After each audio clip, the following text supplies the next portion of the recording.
Now let's continue with this crusade against these worthless mutts and their trouble owners.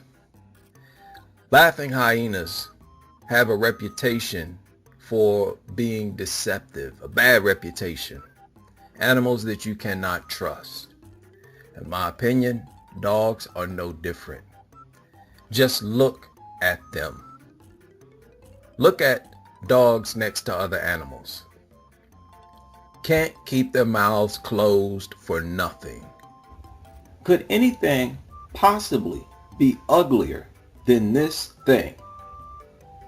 Understand that looks are all about opinion, but some things are irrefutably ugly. And this dog nut decided to walk his stinking, stupid mutt all the way down here where a lot of people were going in and out of the grocery store. He walked that mutt all the way down here, stopped about right here, which is where one of the doors is, made the dog sit, then made the dog stand back up, and they walked back to the store. He wanted to demonstrate his power, right? His ability to make the dog sit. I'm like, look at this idiot. Wanted to demonstrate his power and feel powerful, feel important. All eyes on me. Oh, look at me. Watch what I do here. Hey, sit. That was supposed to be impressive. Why would you want other people to look at something like this? When you look at a mutant next to its ancestors, it puts emphasis on their deformities. Your ear is not supposed to cover your ear canal. If you put a large funnel-shaped object around your ears, your hearing becomes more sensitive. This is why people hold their hand up behind their ear to hear better, or put a cup up to a wall to hear through it. To go from that to having your ears covered up reduces your hearing.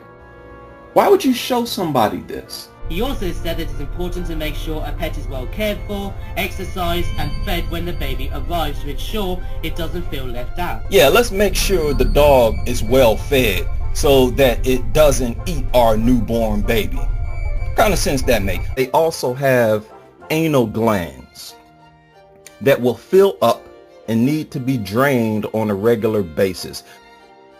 This is not a problem that my family members present. Members of my family do not sit there and drool all over my sofa. If one of my families did do that, that would be cause for concern. Not only would that be disgusting and rude, I might suspect that they're having some sort of mental or neurological problem. Now I assume that every now and then a dog owner has a moment of clarity. They wake up and realize that the dog only views them as a source of food.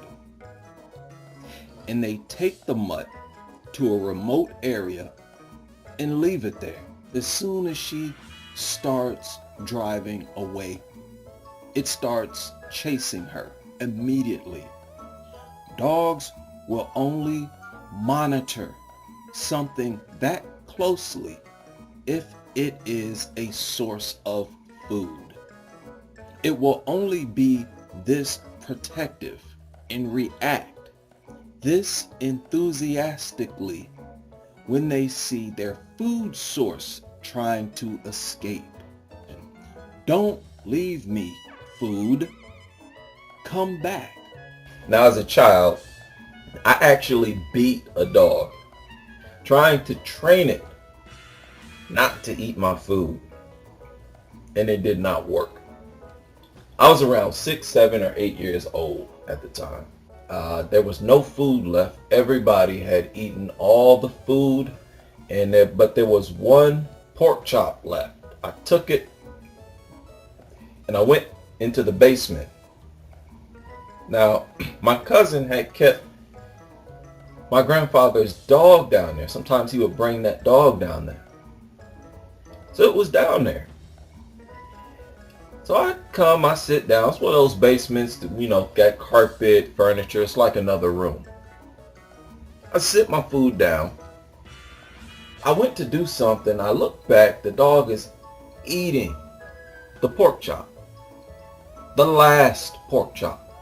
I am starving at this moment, right?